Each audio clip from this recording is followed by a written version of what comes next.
Heat and water, इनमें सबसे important है जहां हम सब गलती करते हैं, वाटर, पानी अगर में बैठने से ही इतना फायदा हो सकता है, तो पानी सही पीने से कितना फायदा हो सकता है और गलत पीने से कितना नुकसान हो सकता है।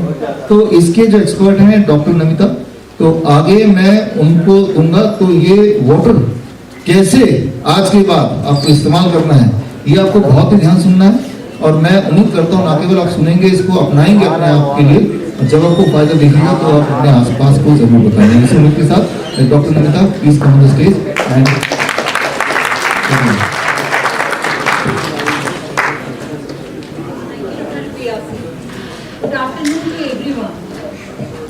आज की जो ये थेरेपी है, अगर आपने ये समझ ली, इसमें ना कोई कॉस्ट है, and it's a magical therapy.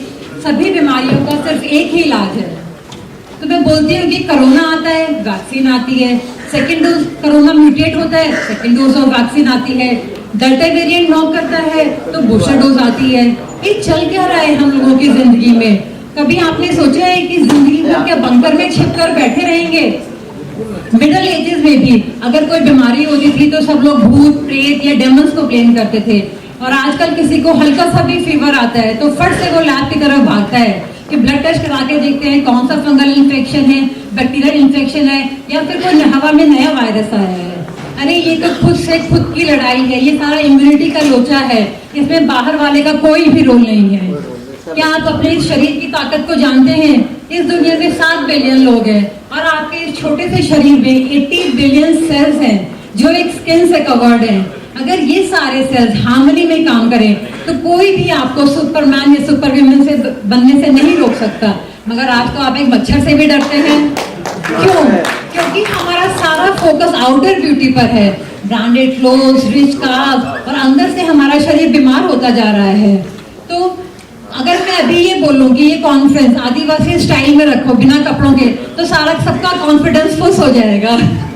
तो जब एक स्पर्म और ओवा दोनों मिलकर एक नन्ही सी जिंदगी की शुरुआत करते हैं माँ के पेट में, तो ये नन्हा बच्चा 96% पानी का बना होता है, और जिस एमनियोटिक फ्लूइड में ये 9 महीने तैरता है, उस एमनियोटिक फ्लूइड की कंसिस्टेंसी बिल्कुल सी वाटर जैसी होती है। जब ये बच्चा पैदा होता है तो ये 80% पानी का होता है, एडल्टहुड में 70% पानी का होता है। नेक्स्ट, और जब हम लोग मरने लगते हैं ओल्ड एज में तो ये 50% पानी का होता है। तो आखिर ये पानी कम क्यों होता जा रहा है? हमको थोड़ा इसके बारे में और समझना पड़ेगा। तो यूनिवर्स के कुछ लॉज हैं, as outside so inside, as above so below.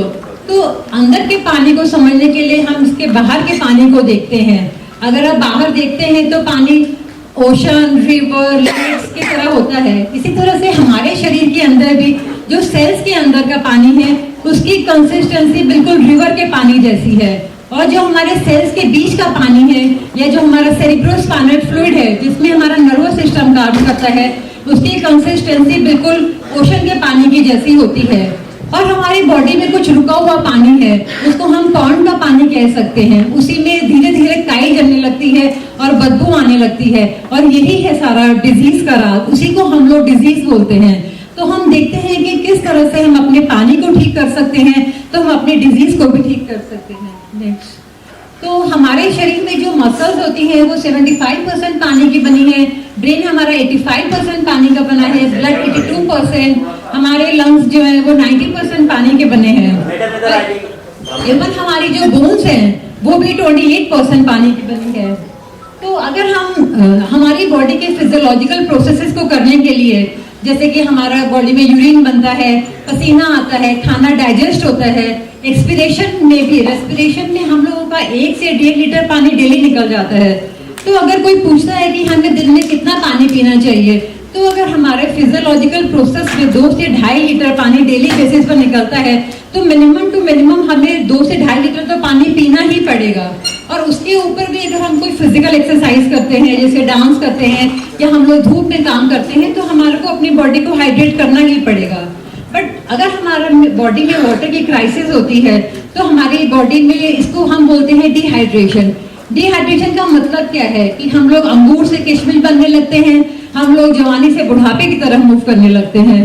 तो अगर हम लोग इस अब आप बोलेंगे कि हम डिहाइड्रेशन को टेस्ट कैसे करें, हमें पता कैसे चलेगा कि हमारी बॉडी हाइड्रेटेड है या डिहाइड्रेटेड है। उसके लिए किसी लैब में जाने की और पैसा खर्च करने की जरूरत नहीं है, बहुत सिंपल सा तरीका है। आप अपने यूरिन को ऑब्जर्व करना शुरू करिए। अगर आपका यूरिन कलरलेस है तो इसका मतलब आपकी बॉडी टोटली हाइड्रेटेड है। अगर यूरिन थोड़ा येलोइश टिंच पर आने लगता है तो इसका मतलब डिहाइड्रेशन शुरू हो गई है। और अगर वो डार्क येलो या ऑरेंजिश आता है तो इसका मतलब आपकी बॉडी सीवियरली डिहाइड्रेटेड है। अब अगर आपकी बॉडी डिहाइड्रेटेड है तो ये किस तरह से डिजीजेस में मैनिफेस्ट करती है, ये मैं आपको दिखाती हूँ। आपका ब्रेन सबसे चालाक ऑर्गन है आपकी बॉडी का, और पानी के बिना उसका गुजारा नहीं है। तो जब आपका शरीर डिहाइड्रेटेड हो जाता है वो कहीं ना कहीं से पानी की चोरी करने लगता है। और सबसे पहले लीस्ट इंपॉर्टेंट ऑर्गन हमारा मसल्स है, इसीलिए जो ब्रेन है वो मसल से पानी चुराने लगता है। तो आप में से जितने भी लोग यहाँ पर बैठे हैं, अगर आप अपनी हिस्ट्री देखेंगे, बचपन से देखेंगे, तो फर्स्ट सिम्टम हर बंदे की लाइफ में एक ही होता है, जनरल वीकनेस या उसको मस्कुलर क्रैम्प्स आते हैं। और अगर हम लोग अब समझते नहीं है कि हमको वीकनेस हो रही है, क्योंकि हर एक की बेड साइड पे कॉम्बिफ्लाम का पत्ता बचपन से ही रखा रहता है, जैसे मस्कुलर पेन होता है फट से एक एनर्जेटिक पॉपअप कर लेते हैं। सेकेंड, जब अभी भी हमारे ब्रेन को पानी की जरूरत पड़ती है, मसल से वो और पानी खींच नहीं सकता है, तो सेकेंड ऑर्गन आता है स्टमक। क्योंकि हमारे डाइजेशन में बहुत ज्यादा पानी यूज होता है तो हमारा जो ब्रेन है वो स्टमक को कम पानी सप्लाई करना शुरू कर देता है। तो इसीलिए हमारा खाना ढंग से डाइजेस्ट नहीं हो पाता और हमें एसिडिटी होने लगती है। जब यही गैस हमारे ब्रेन में चढ़ती है हम इसको माइग्रेन का नाम देते हैं, और जब ये दिल के पास जाती है हम इसको हार्टबर्न बोलते हैं, और हम ब्लोटिंग वगैरह के सारे सिम्टम्स आने लगते हैं। मगर हमारी बॉडी बहुत मैजिकल है, कम से कम ये 15-20 सालों तक इन सिम्टम्स को कॉम्पेंसेट करती है, और ऑफन हम आपको ये सब सिम्टम्स लाइफ में आते रहते हैं। ये मैं ये दावा करती हूँ कि हर आदमी ने मुट्ठी भर भर के यहाँ पर एंटी एसिड्स खाई होंगी और पता नहीं अपनी लाइफ में कितना डाइजिन की बोतल पी होंगी। और अभी भी हम लोग ये समझ नहीं पाते हैं कि हमारे शरीर में पानी की कमी हो रही है। तो धीरे धीरे हमारा जो ये पानी है लोअर डाइजेस्टिव ट्रैक्ट में सूखने लगता है, लोअर इंटेस्टाइन में सूखता है, और फिर लार्ज इंटेस्टाइन हमारी सूखने लगती है। और सबकी लाइफ में नेक्स्ट सिम्टम आएगा कॉन्स्टिपेशन। तो गैस्ट्राइटिस के बाद आप सब लोग अपनी लाइफ हिस्ट्री देख लें, सबका एक सेम पैटर्न है, क्योंकि हमारी बॉडी सबकी सेम है। और अगर हम अभी भी हम ध्यान नहीं देते हैं तो नेक्स्ट हमारा सर्कुलेटरी सिस्टम इफेक्ट होने लगता है। सर्कुलेटरी सिस्टम इफेक्ट होने से हमारे हाथ और पैर की नसें सूखने लगती हैं। तो सबकी लाइफ में क्या होगा कि एक्सट्रीमिटीज जो है वो ठंडी होने लगेंगी। सब बोलते हैं कि हमारे हाथ पैर ठंडे होने लगे हैं, और जो खून की नसें हैं वो भी पतली होने लगती हैं, और हमारा खून गाढ़ा होने लगता है, क्योंकि हमारी बॉडी में पानी की कमी हो जाती है। और उस खून को दूर तक पहुंचाने के लिए हमारे हार्ट को ज्यादा पंप करना पड़ता है, तो ऑटोमेटिकली ब्लड प्रेशर बढ़ जाता है। मगर हम लोग क्या करते हैं, एलोपैथी डॉक्टर के पास जाते हैं, वो हमारा ब्लड प्रेशर देखता है और हमको जिंदगी भर के लिए हाइपरटेंसिव मरीज घोषित कर देता है, और डेली हम लोगों को एक गोली पॉपअप करनी पड़ती है। अब होता यह है कि हार्ट को प्रेशर ज्यादा लगाना पड़ता है, क्योंकि हमारे सब ऑर्गन्स को ब्लड सप्लाई करना पड़ता है। जैसे वो दवाई खाता है, ऊपर से आप दूसरी दवाई खा लेते हैं, तो हमारी जो बॉडी है वो टोटली कंफ्यूज हो जाती है कि ये चल क्या रहा है। और एक मैं और बताती हूँ कि एलोपैथी में हम लोग बोलते हैं कि जो हाइपरटेंशन का रीजन है वो इडियोपैथिक है। इडियोपैथिक मतलब विदाउट एनी रीजन। तो उनको तो कोई रीजन ही नहीं पता एलोपैथी डॉक्टर को। वो बोलते हैं कि ब्लड प्रेशर बढ़ रहा है, but they don't know the reason कि ब्लड प्रेशर क्यों बढ़ रहा है।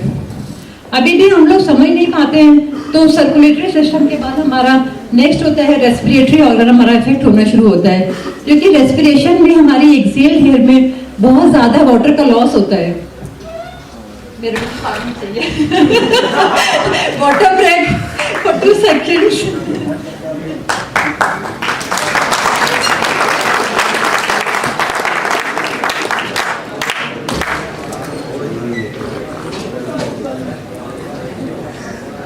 तो नेक्स्ट सिम्टम आता है रेस्पिरेटरी ट्रैक्ट में।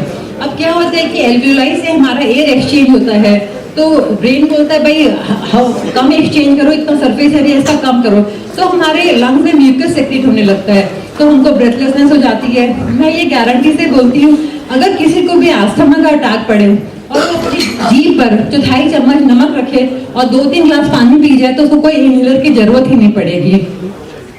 अब अगर रेस्पिरेटरी सिस्टम में भी हमारा ब्रेथलेसनेस वगैरह सब सिम्टम्स शुरू हो जाते हैं और दवाई खाने की और डॉक्टर के पास जाने की तो हमें आदत है, तो हम चले ही जाते हैं। इसके बाद नेक्स्ट सिम्टम हमारा क्या इफेक्ट होता है। अभी क्या है ना कि ब्लड प्रेशर आपका बढ़ गया, तो एलोपैथी डॉक्टर आपको बोलेगा सॉल्ट इंटेक बंद कर दो। सॉल्ट इंटेक बंद कर दिया, उससे क्या हुआ? सेल के अंदर का पानी रिवर जैसा है, सेल के बाहर का पानी ओशन जैसा है, दोनों पानी मिल गए, ऑस्मोटिक प्रोसेस जो है बॉडी का सारा खत्म हो गया, तो जो हमारा पानी है वो टिश्यूज में सीखने लगता है। तो नेक्स्ट प्रॉब्लम हमारे पेशेंट की आती है कि उनके पैरों में स्वेलिंग हो जाती है, उनके लोअर एब्डोमेन में स्वेलिंग हो जाती है तो उसको वेसाइटिस का नाम देते हैं, और जब उनके चेस्ट में स्वेलिंग होती है तो उसको प्लूरल एफ्यूजन का नाम देते हैं।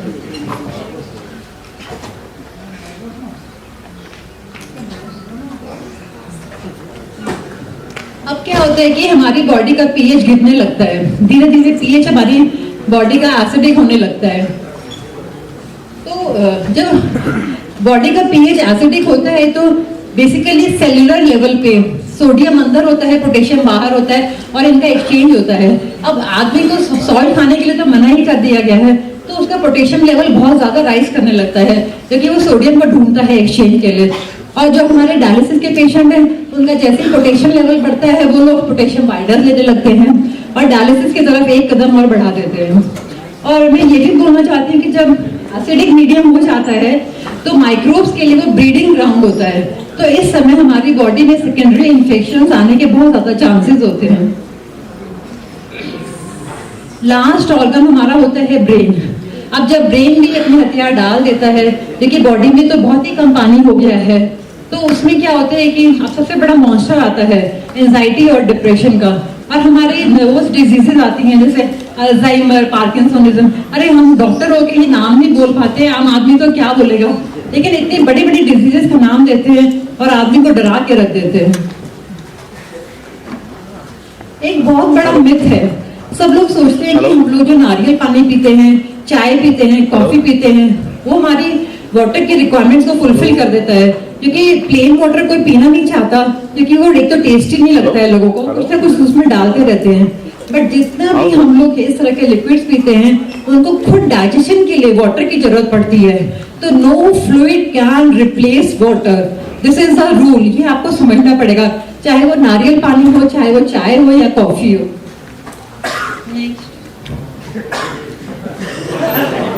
अब ये भी बहुत जरूरी है कि हमें पानी किस समय पीना चाहिए, तो इस पर मैं बोलती हूँ कि अगर आपने कभी अपने शरीर से बात करनी शुरू करी होगी तो आपकी बॉडी आपको खुद ही बताएगी कि आपको पानी कब पीना चाहिए। लेकिन फिर भी क्योंकि जब आप रात को सो जाते हैं तो आपकी बॉडी में रिपेयर एंड मेंटेनेंस चलती है और दिन भर की टूट फूट को वो रिपेयर करता है, तो उसको बहुत ज्यादा पानी की जरूरत पड़ती है। तो सुबह सुबह उठकर कम से कम 2-3 ग्लास पानी तो पीना ही चाहिए अपनी बॉडी की धुलाई और सफाई करने के लिए। और फिर खाना खाने से आधा घंटा पहले पानी पीना चाहिए और खाना खाने के 2 घंटे बाद पानी पीना चाहिए, क्योंकि अगर आप खाना खाने के साथ पानी पिएंगे तो बहुत सिंपल सा रीजन है, जब आपका खाना पेट में जाता है तो अग्नि तत्व सेक्रेट होता है और आप उसको बुझा देते हो पानी पी पी के, तो खाना कहाँ से डाइजेस्ट होगा? फिर आप कहते हो कि हम बीमार हो गए, हम बीमार हो गए।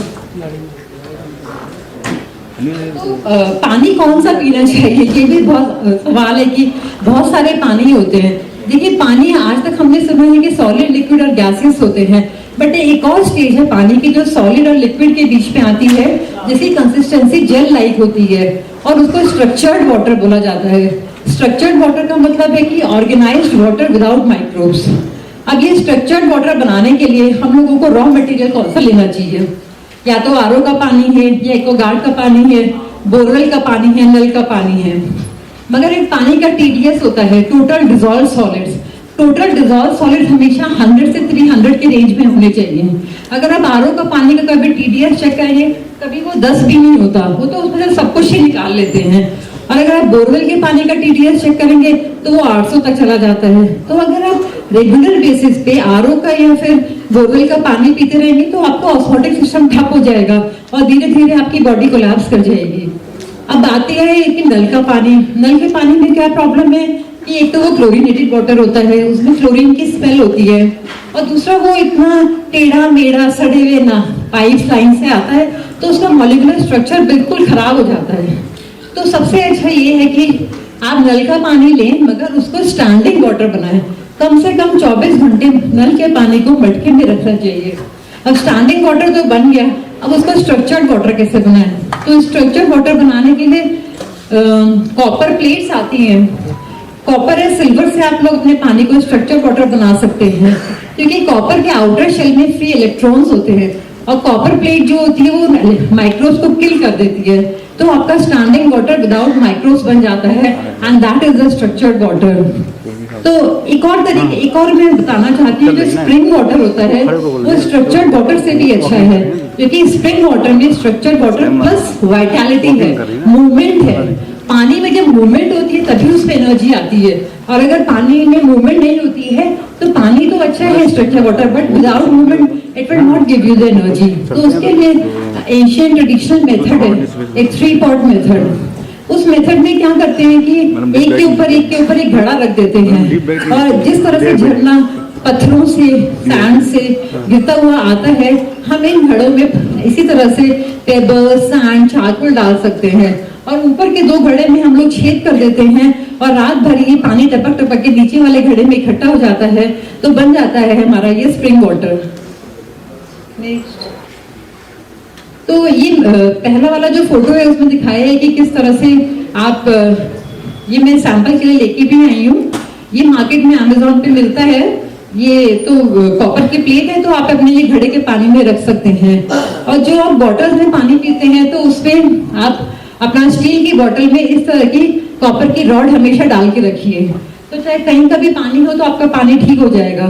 बट कॉपर की बॉटल्स अलाउड नहीं है, क्योंकि आप बोलेंगे कि वैसे तो आप कॉपर से बोल रहे हैं तो कॉपर की बोतल में ही पानी पी लें, क्योंकि देखिए कॉपर की बोतल का मुंह बहुत छोटा है और कॉपर की बोतल अंदर से साफ ही नहीं हो सकती, क्योंकि जब भी कॉपर में हम पानी डालते हैं तो वो सारे माइक्रोब्स को एब्जॉर्ब कर लेती है, तो डेली कॉपर को साफ करना बहुत जरूरी है, और छोटे मुंह वाली बोतल कभी भी साफ नहीं हो पाएगी। दूसरा कॉपर, हाँ कॉपर का लोटा आप यूज कर सकते हैं, बट मैं वही बता रही हूँ कि उसको डेली साफ करना बहुत जरूरी है, वो भी खट्टी चीजों से। खट्टी चीजें मतलब या तो आप उसको इमली से साफ करें, टैमरिंड से, और नहीं तो नमक और नींबू से। अगर आप, क्योंकि आजकल घर में कोई लेडी तो किचन में जाती नहीं है और सर्वेंट पर आप फेस कर नहीं सकते हैं, तो इसीलिए जिस चीज पर आप फेस नहीं कर सकते हैं तो आप रिस्क नहीं खा सकते हैं। नेक्स्ट है कि प्लास्टिक की बॉटल्स, तो अभी सबका ब्लड टेस्ट करा गया तो उसमें देखा गया कि हर आदमी के ब्लड में प्लास्टिक के नैनो पार्टिकल्स हैं, और आपको ये समझना पड़ेगा कि जो प्लास्टिक है वो नॉन बायोडिग्रेडेबल है, और ये प्लास्टिक जाके हमारी इंटेस्टाइनल विलाइज में चिपक जाती है और धीरे धीरे हमारी इंटेस्टाइन्स का सरफेस एरिया एब्जॉर्प्शन जो है वो कम कर देती है। खादर वाली सर ने तो ये भी बोला है अपने लेक्चर में कि जिन लोगों के बाल उड़ जाते हैं उनके इंटेस्टाइन्स में सब जगह प्लास्टिक चिपका हुआ है, तो जब तक आप लोग फ्लश आउट नहीं करेंगे ये प्लास्टिक की बोतल पीते रहेंगे, और इसका पानी भी डेड है, इट्स अ डेड वाटर, पता नहीं कब से इसके अंदर रखा हुआ है, किस तरह से ये केमिकली ट्रीटेड है, ऊपर से इसमें प्लास्टिक है। तो प्लास्टिक इम्प्योरिटीज के लिए ये भी डॉक्टर खादर वाली का ही नुस्खा है, उन्होंने बहुत अच्छा बताया कि आप मोरिंगा के सीड्स यूज कर सकते हैं। 10 लीटर पानी में आप 50 से 100 ग्राम मोरिंगा के सीड्स को पीस कर चूरा कर अगर उसमें डालेंगे तो वो सारी प्लास्टिक इम्प्योरिटीज एब्जॉर्ब कर लेता है। बट क्योंकि दुनिया तो लगी है ना हमें पागल बनाने में, हर चीज में उन्होंने जीएमओ निकाल दिया है, तो ये जो ऊपर वाले सीड्स हैं ये विद विंग्स हैं, ये हमारे देसी सीड्स हैं, मगर ये जो नीचे वाले हैं मार्केट में आपको नीचे वाले ही मिलेंगे, क्योंकि ये जीएमओ है, हाइब्रिड है, तो हाइब्रिड सीड्स किसी काम के नहीं होते। हमारा डीएनए किसी भी जीएमओ को रिकॉग्नाइज नहीं करता है, ये समझना बहुत जरूरी है। एक और है, सब लोग बोलते हैं अल्कलाइन वाटर पियो, अल्कलाइन वाटर पियो, तो क्या है ये अल्कलाइन वाटर? स्ट्रक्चर वाटर तो आपका बन ही गया, एक जग में स्ट्रक्चर वाटर रखो, उसमें एक दिन खीरा डाल दो, बन गया अल्कलाइन वाटर, एक दिन कोई और फ्रूट डाल दो, एक दिन कोई और फ्रूट डाल दो, मिक्स करने की जरूरत नहीं है, बॉडी कंफ्यूज हो जाती है, हमेशा एक ही चीज लेनी चाहिए एक टाइम पे आपको। मेरे ख्याल से ये खत्म हो गया है, तो मैं आपको 2-3 पेशेंट का एग्जांपल देती हूँ। एक मेरी किडनी पेशेंट है, तो उसको भी मैंने किडनी पेशेंट, मैं सभी पेशेंट को सिर्फ कोई भी बीमारी हो मैं सिर्फ उनको I just give 6 glasses of river water and 1 glass of ocean water, that's it. वो अपना पूरा सब बीमारी का वो ट्रीटमेंट है। चाहे कैंसर भी है, मैं आपको बताना चाहती हूँ कि अपना सिर्फ आपको पानी को ध्यान रखना, और ये ध्यान रखना कि daily 1/2 table spoon of salt बहुत जरूरी है, क्योंकि आपका ओशन वाटर को मेंटेन करना बहुत जरूरी है, सेल्स का प्रेशर को मेंटेन करना बहुत जरूरी है, वरना ऑस्मोटिक सिस्टम आपका खराब हो जाएगा। तो जो मेरी वो किडनी की पेशेंट है, किडनी के पेशेंट को मैं बोलती हूँ ग्रेजुअली अपना वाटर आप बढ़ाना शुरू करो। तो अभी एक हफ्ता पहले मैंने उसका पानी बढ़ाया तो उसका यूरिन आउटपुट भी बढ़ गया, उसकी जनरल कंडीशन भी अच्छी हो गई और उसका यूरिन येलो से कलरलेस हो गया। तो that was the achievement. Secondly एक हमारा पेशेंट है अंकुर, जिसकी हमने एक प्रेस कॉन्फ्रेंस करी थी, उसकी हमने डायलिसिस रिवर्स की है, उसकी अब डायलिसिस नहीं होती है, लेकिन उस पर भी मैंने वाटर थेरेपी ट्राई करी है। तो अभी उसने अपना अल्ट्रासाउंड कराया था, तो उसके अल्ट्रासाउंड में से किडनी का साइज भी बढ़ गया है। तो वाटर थेरेपी करने से किडनी का साइज भी बढ़ जाता है। एक पेशेंट है सिरोसिस लिवर फ्रॉम उड़ीसा, तो उसके साथ क्या था कि उसको 2-3 दिन से मेमोरी लॉस हो रहा था, कुछ याद ही नहीं आ रहा था। उसको मैंने बोला खाना पीना छोड़, सिर्फ अल्कलाइन वाटर ले ले, और 12 घंटे के अंदर अंदर उसका सारे सिम्टम्स गायब हो गए और उसको वो रिपीट भी नहीं हुए सिम्टम्स आज तक, 1 महीना हो गया इस बात को। और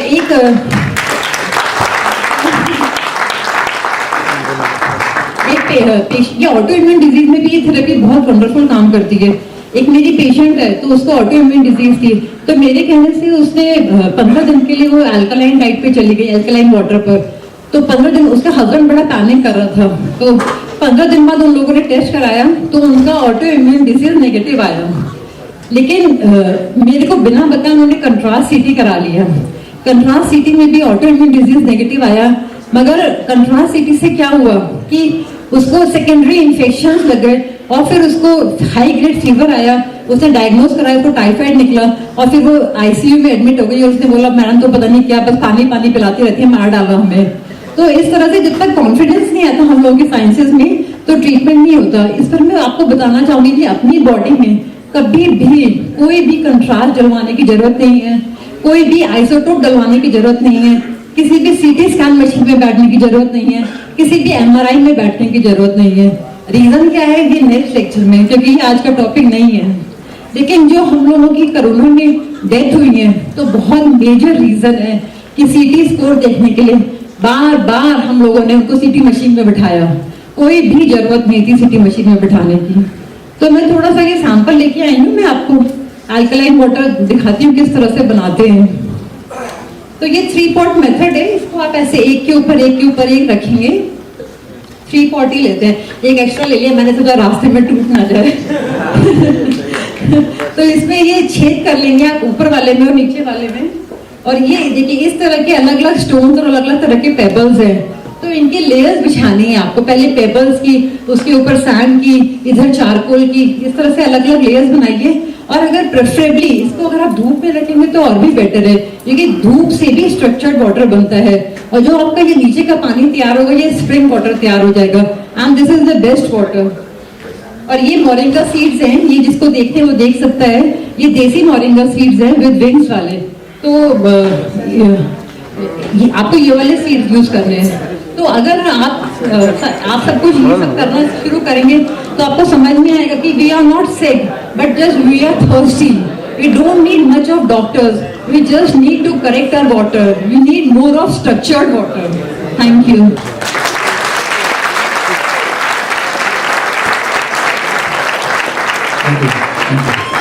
तो आपने अभी देखा इलाज तो मुफ्त में ही होता है, राइट? तो this is water is not a only water, it is medicine also. अगर उसे ठीक से इस्तेमाल किया जाए, होपफुली आप इस्तेमाल करेंगे इसको। और